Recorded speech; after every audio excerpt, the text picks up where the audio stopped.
Today on CityCast Austin is the Friday News Roundup. I'm here today with Hey Austin newsletter editor Kelsey Bradshaw and executive producer Eva Ruth Moravec to bring you some of the headlines that caught our attention this week. We're going to get into some news about 6th Street, the frigid weather, and a big volunteer opportunity coming up, and our weekend plans.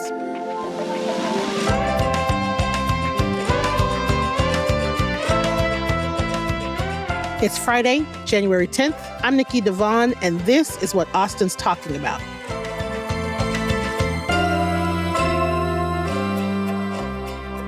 Hey, Eva Ruth. Hey, Kelsey. Hello. Hi.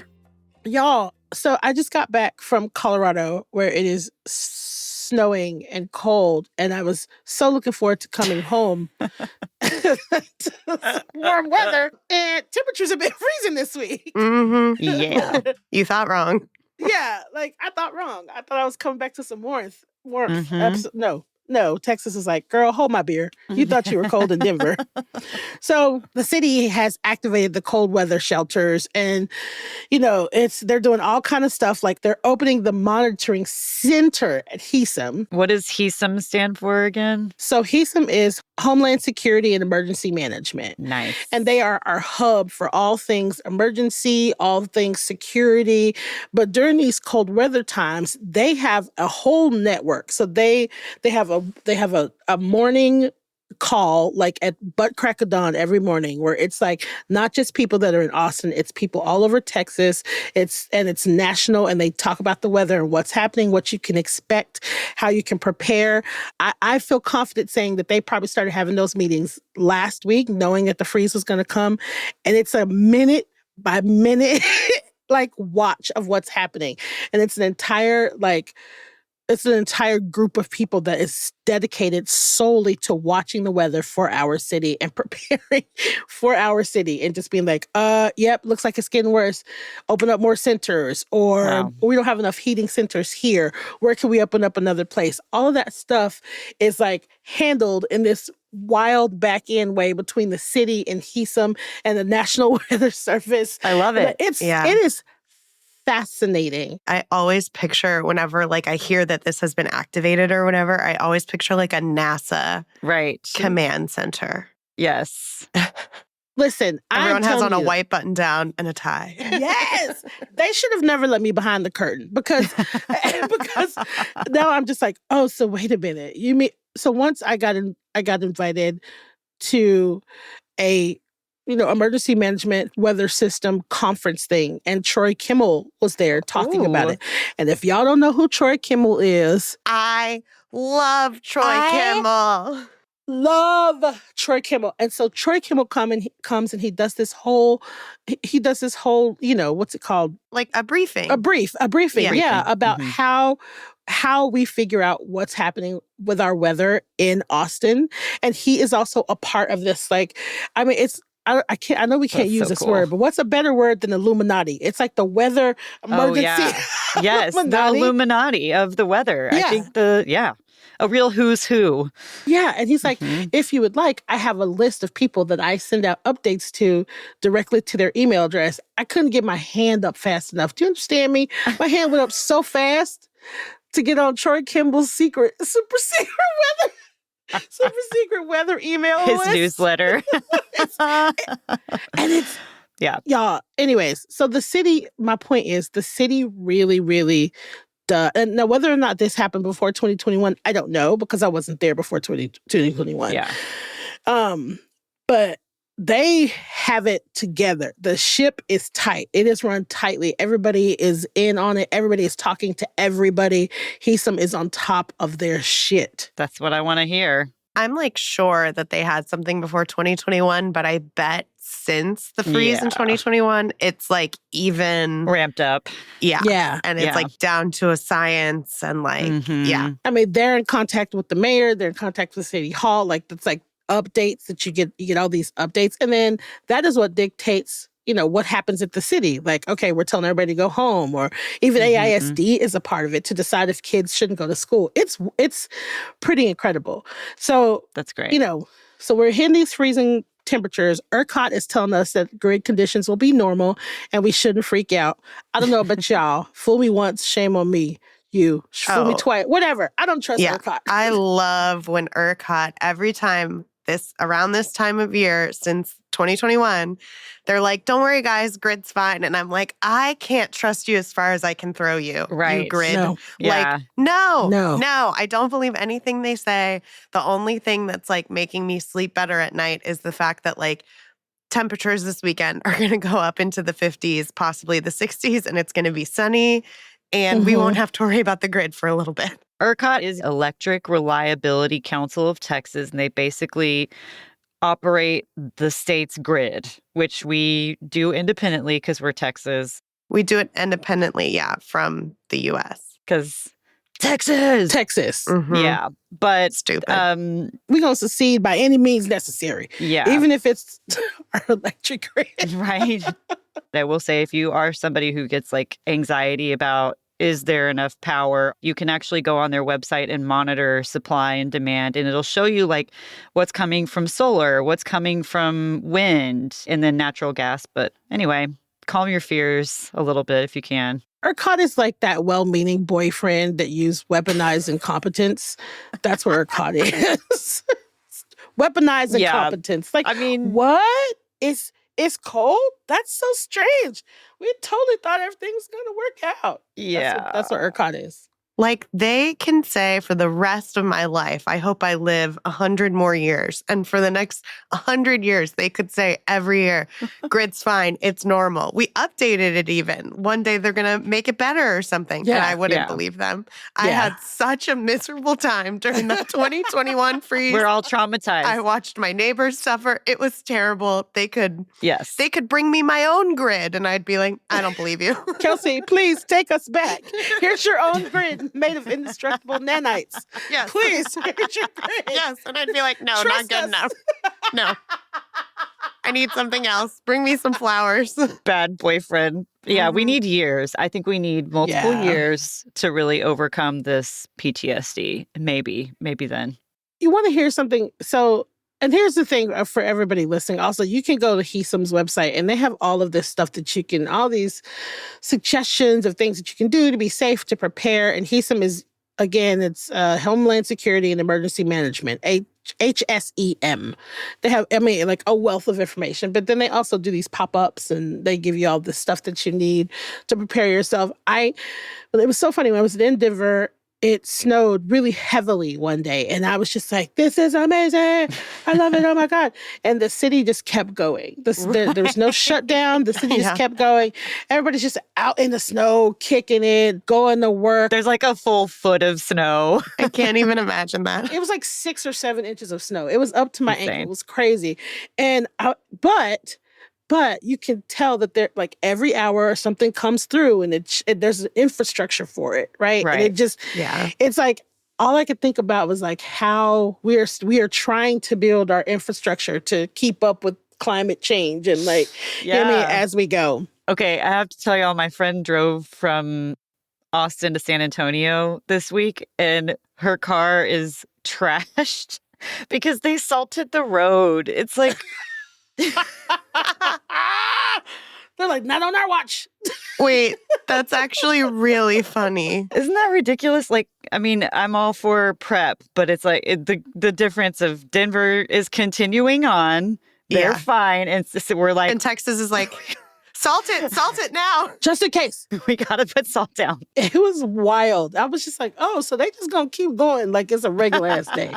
And it's like snowing. Like, it was wonderful. Wild. Speaking of cold, so the city of Austin recently made it easier to activate the cold weather shelters for our unhoused neighbors, right? So the streets are cleared, people are in shelters, and instead of a more complicated criteria, the weather just has to be forecasted to be 35 degrees or below, period. Like 35 degrees or below, they're going to open the shelters, they're going to get things going. Didn't it used to be like it had to be 32 degrees or something Yes, like that? it had to be technically like, yeah. I still think 35 degrees is a crazy threshold to wait for, but Let's whatever. talk about Yeah. it. Let's talk about it. Let me tell you something.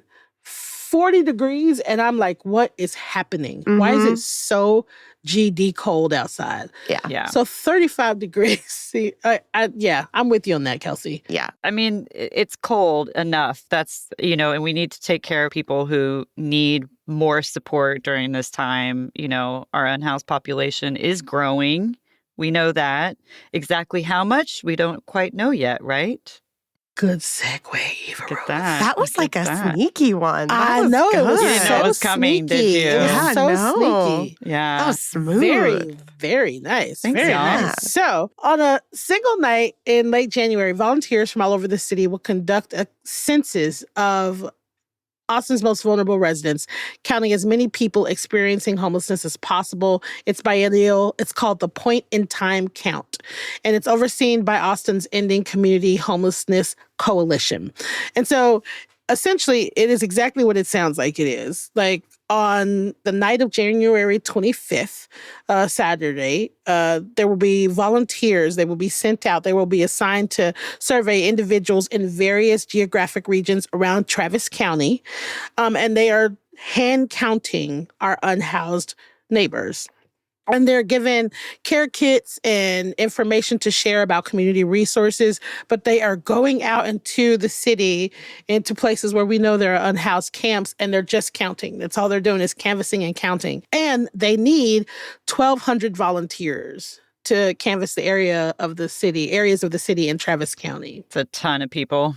It's a ton of people. What an important job. Yeah. Y'all, when I found out that this existed, I was like, holy crap, that's brilliant. So the most recent count was in 2023, and they estimated about 2,374 unhoused people. And that count includes sheltered and unsheltered. So they don't just count people that are out in the elements. They count people that are in shelters as well. And then, the anticipation is that the number is going to be even higher this year. And so Point in Time is, I don't know, just really special. It just feels like a really special, intentional thing to do. Yeah. We talked to David Gray, who is our Austin's Homeless Strategy Officer, and he says the point in time count is crucial for obtaining a snapshot of homelessness on a given night, providing vital data on the number of individuals in emergency shelters, transitional housing, or that are actually living unsheltered. Well, I mean, and God forbid something like 2021 were to happen again. Right. This kind of data is so important for finding people. Yes. Yeah. And also for just knowing how many, it's like the census that we do every 10 years, right? There's so much funding that's tied to that. So it makes sense to have the same data-backed, decision-making for unhoused people. Yeah. Matthew Malika is the executive director of ECHO. And they were saying that the survey in 2023 showed that folks had moved out of the downtown area because the city had reinstated the camping bans. So it's like showing in real time what how our policies are affecting people.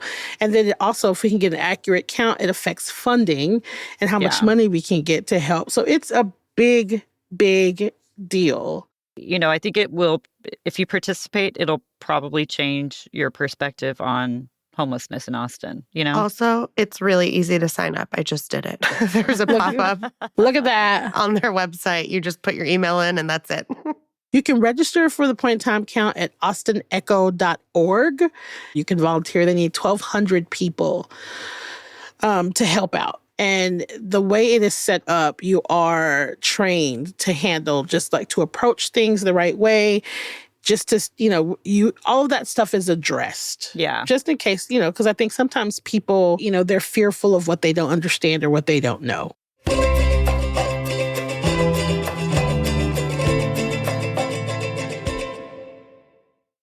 Speaking of safety.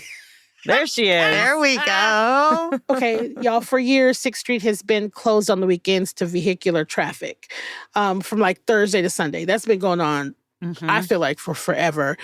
In December, 6th Street stakeholders received an email saying that a few departments were working on a pilot program to reopen 6th Street to traffic. And the goal is to improve safety along with improving conditions for pedestrians and businesses.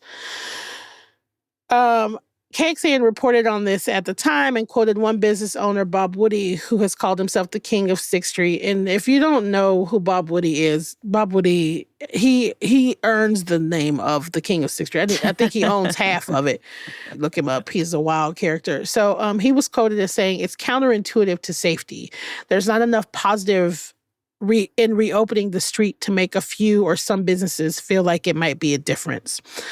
So, we had the New Orleans terrorist attack on New Year's Day. APD Chief Lisa Davis spoke to the media and said the pilot would continue. Which was kind of a surprise, I will say. Like, yeah. You had people literally plowing, or a man literally plowing people down on a busy Bourbon Street with tons of pedestrians. Our version of 6th Street. Very similar. Yeah. Mm-hmm. Yeah. Yep. So I'm glad she addressed it, but yeah, she said we're doing it anyway. Yeah. And then I think 6 days later, as of Wednesday, she said, just kidding. No, we're not. That's not the official statement, of course. But originally, in an Austin American-Statesman story, the police's original statement to the newspaper was saying how, well, actually, we're not going to reopen it to traffic. We want to make sure that what happened in New Orleans was an isolated incident. They updated their statement to the Statesman and said that they actually were pausing the plan this weekend for operational purposes and impending inclement weather. So, what are we doing? What? The weather? Are you going to put some salt on 6th Street as well for the weather? Well, and this whole thing, I really don't know where I stand on it either, because I can totally see both sides of the argument for the first time in my life. I'm wow, this is really 50-50 for me. But I don't understand how putting more cars on the street makes it safer. And also I understand why reopening it to traffic would be helpful for businesses in the area. Right. I don't trust it because I'm suspicious. So Stream Realty owns most of the real estate on 6th Street. What King Woody doesn't own, Stream Realty owns. When I think of developers, I think they are thinking 6 steps ahead of us. Right. Full mixed use, transformation situation. That's the thing. It's if you see a developer pushing for something like this, it rings off bells for me. My experience tells me that they are 13 steps ahead. Yeah. Aside from that, do you want a nighttime community district or don't you? Right. And if you don't, okay. If you want to change what 6th Street is and you want to change what 6th Street looks like, okay, that's fine. But know that is opening the door for shit that you also do not want, and getting rid of businesses that you do not want. And like it or not, a lot of that money that happens from those college kids going to 6th Street fuels the economy of this city. And so I think we need to be very, very careful about how we go about changing that district, how you're opening the door. That you know what I mean? 5 years from now, it'll be oh my God, the only thing that's on East 6th Street is hotels. Right. Yeah, totally. Because you're opening that door. So now it's boutique hotels that you cannot afford, college kids cannot afford. I think you're absolutely right. Yep. It doesn't seem like it. And I hadn't honestly thought about this until recently. But I was down there on Free Week. We went to Flamingo Cantina, and there were 2 really big trucks blocking the barricade. And the whole street was closed off. And I noticed those trucks because they're huge and they're never there, right? I've seen cop cars, but not big power truck kind of things. I'm sure that's the technical word. Yes, the power truck. The power truck. This podcast is brought to you by the power truck. Power trucks. Are you talking about dump trucks? No. Tonka toy trucks? Yeah, it was a Tonka. It was a Ford F-150? No, way bigger than that. It was a dump truck. A dump trucky thing. Okay. Yes. Yeah. It was a dump truck. Really? Yes. And they were weird. big, and there were 2 of them facing each other. And I was okay, I feel very safe as a pedestrian because they're going to hit the dump trucks if they try to come down the street. Fine. But then you think about, okay, Stream Realty is going to try to do some sort of mixed use thingamabobber at the place where, in that block where Easy Tiger used to be and all of that at the end of 6th Street. And then you have sprinkled in, right? There are like music venues, shot bars, Esther's Follies, but then there's the Driscoll Hotel and there's like Parkside is down there. So they do have this mix of things. So it's like, I think it's complicated. And that's really what the city needs to say is like, actually, we need to figure out how to make these stakeholders all happy with this plan and actually feel safer. So New Orleans used to have these steel posts come up from the ground and block the street. I think they're called bollards. Of all of the things that we can come up with engineering-wise, all these ugly buildings that everybody that we built downtown, all of this stuff, you're telling me we cannot come up with something like that will exist and at 10 p.m., right? Like, this is the thing. Like, evidently the streets are getting closed earlier and earlier.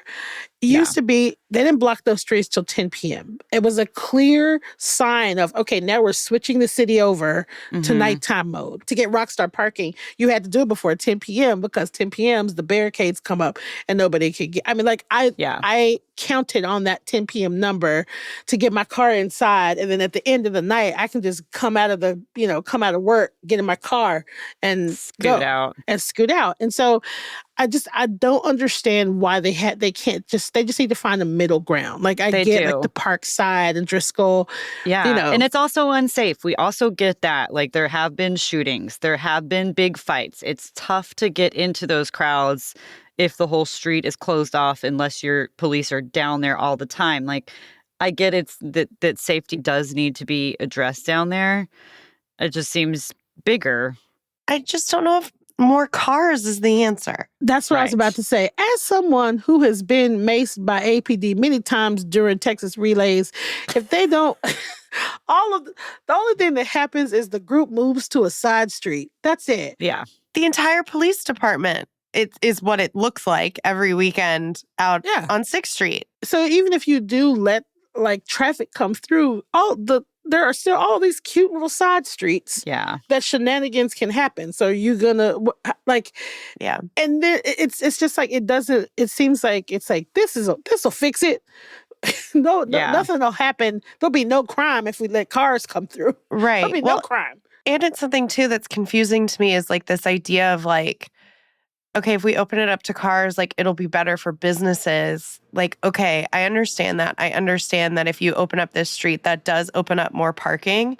But it's still 6th Street in downtown Austin. It's still downtown Austin. It's still going to be a pain in the ass. Like, what? I don't know. Like, no part of me is like, oh, thank God, now I can park on 6th Street. Like, I don't know. Listen, I think that, not to sound like an old person, but like we are opening a can of worms. That's it. That like, they just need to take some time, really try to figure out how to make all these different, because we want this, I want 6th Street to exist. I mean, I do too. It's got to be there. Absolutely. The shot bars have to be there, honestly. Like, I think kids need a place to go take shots. I'm sorry. Not kids, 21-year-olds. Those are kids. Let's think about the sheer amount of people that are employed by bars on 6th Street. The sheer musicians, service industry people, bars, like the amount of people that I work there. There's most of the people I know that are my age that have been here, like you at some point you work on 6th Street. It's like you drink on 6th Street, you age out of drinking on 6th Street, and then you work on 6th Street for a lot of us. So like, you're also talking about how it's going to affect the livelihood of an entertainment district. Like there are a lot of things that have to, to be considered. And if the kids don't have nothing to do on the weekend, where they going to go and what they going to do? Yeah. I think it gives a place for our college kids to blow off some steam and have something to do. Yeah. And, it feeds the economy. So we should be careful about how we move forward. Hell yeah. Because, everybody got to get into something over the weekend. And speaking of that, what y'all doing this weekend? I'm going to be watching the UT Longhorns win. They're playing Ohio. Thank you. Yes. They're playing Ohio State at 6:30 p.m. tonight in the Cotton Bowl at Cowboys Stadium. Some call it, I believe, God's Stadium. Jerry World. Jerry World. Yeah, okay, Not fine. God's Stadium. I remember hearing it. This may have been like 20 years ago that like the roof opened so that God could watch his favorite team play. Yes. Oh my Child. God. I love know. that. So they can watch his favorite team lose? Yeah. So they're playing Ohio State. They're the playing Ohio Buckeyes. State, and I'm hoping that we win. And then I want to see the tower burnt orange. I know there's going to be some kind of celebration. And I've got my nieces here. If you listen to our monthly guide, you would know that. And If you're keeping up with Eva. and yeah, I just want to show her a good time around the campus, and I think it'll be a festive time. I wonder if they're going to have a drone show. Ooh, Because every now and then yeah, that's true. I look in the sky and UT is having a whole drone show. That's very true. That did happen. Yeah, there's a Longhorn. Every now and then I look in the sky. I'm serious, y'all. I'll be minding my own business and I'll be like, oh, shit, okay. There's another drone show. That's so funny. I want to see it. I want to see it. Win or I lose. sound like an old woman. I'm like, what is that? Jesus, is that you? Is it my time? Wait. It's ridiculous. It's ridiculous. It's ridiculous. Oh my gosh. But one person who won't be there to experience the aftermath is the UT president, Jay Hartzell, who There you go. recently announced that he is leaving for SMU in Dallas to be the president there at Southern Methodist University, a private school where I'm sure he'll have a great time. He'll be a pony instead of a Yeah, cow. a pony. Exactly. Yeah. Ding dong, the witch is dead. He's trading his hooves. Okay. What are y'all doing? He's trading his hooves. Okay, so I don't know if you guys can tell, but I'm a little under the weather, so I'm probably going to stay home this weekend. But that doesn't mean that I can't participate. I'm going to buy a ticket for the Austin Blues Festival. They just announced their lineup. It's going to happen on April 26th and 27th at the Moody Amphitheater. And it's presented by Antone's Nightclub, and that's really cool. And they are on sale. The tickets are already on sale. And it's only $75 for one day and $120 for 2 days, which that sounds like quite a deal to me. It is. Competitive. Yeah. Yeah, as far as like Austin music festivals go, quite a deal. But so Jackie Venson, who's an Austinite, she's in the lineup. So is Sir Woman. Mavis Staples is going to be there. Kingfish is going to be there. They're going to do an Antone's 50th anniversary all-star jam. I don't know It what is that their 50th means. anniversary. That's Yes. right. Yeah. Very But fun. all-star jam sounds really cool.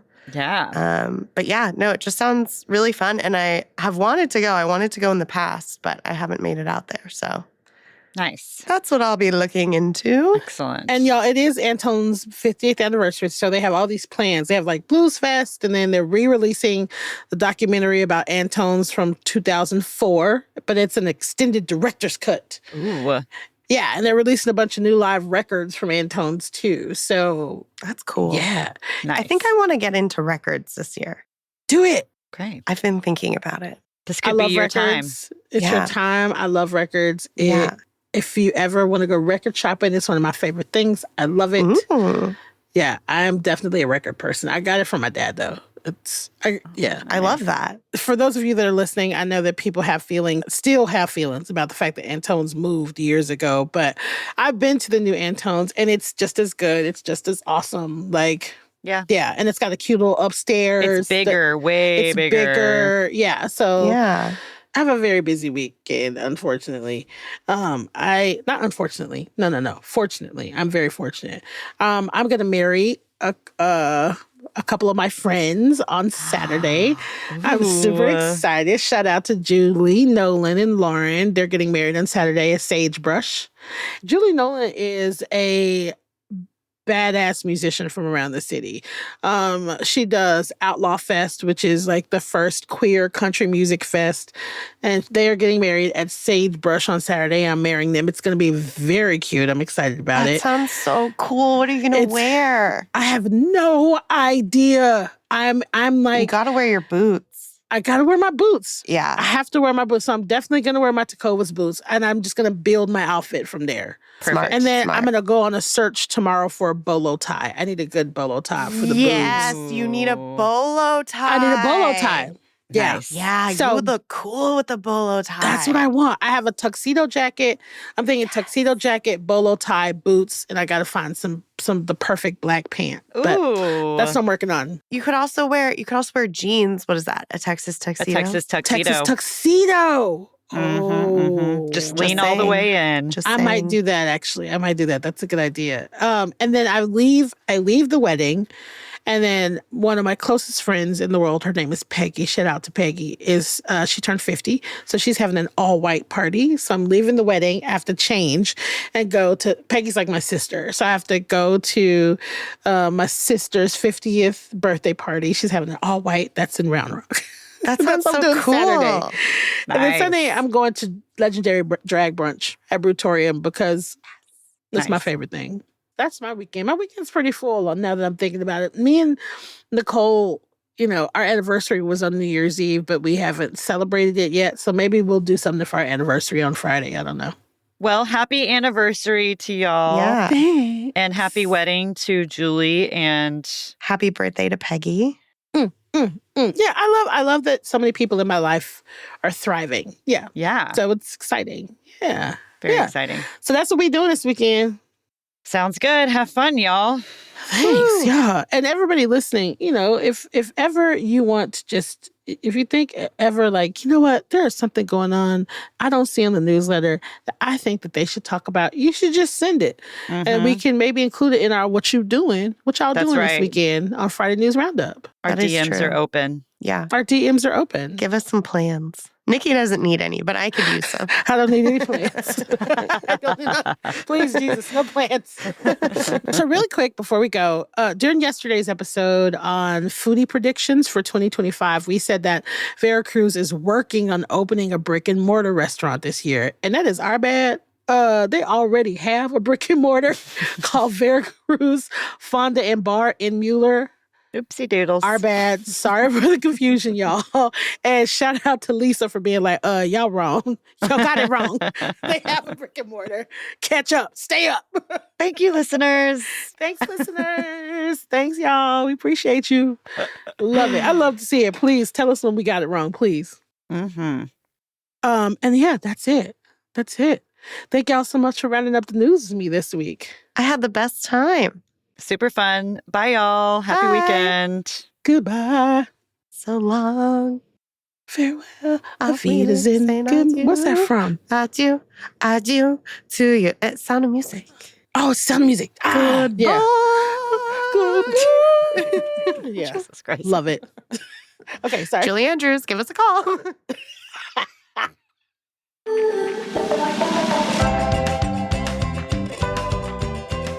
That's all for today here on CityCast Austin. Our executive producer is Eva Ruth Moravec. Our producers this week are Rishi Bajekal and Selena Sia Reynolds. And I'm your host, Nikki Devon. Our Hey Austin newsletter editor is Kelsey Bradshaw, and music is by Nelson Valente Aguilar of Como Las Movies. If you enjoyed the show, why not tell a friend, rate the show, leave us a review, and subscribe to our Hey Austin newsletter. We'll be back Monday morning with more news from around the city. Bye, y'all.